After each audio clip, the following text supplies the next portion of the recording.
Atari VCS is now visually closer to the Atari 2600 that inspired it, albeit with some modern touches.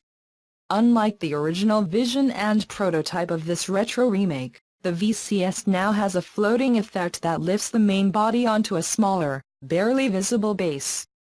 The changes, however, were more than aesthetic. It has a new base. Atari decided to move 2 of the 4 USB ports to the front. This would make it easier to connect peripherals and reserve the rear ports for additional storage. The ambitious and wasteful construction that used 18 different pieces that required more than 10 unique tools and materials to do was also finished. Instead, the Atari VCS will have only primary pieces while maintaining the curve and rib promised in its collective funding campaign.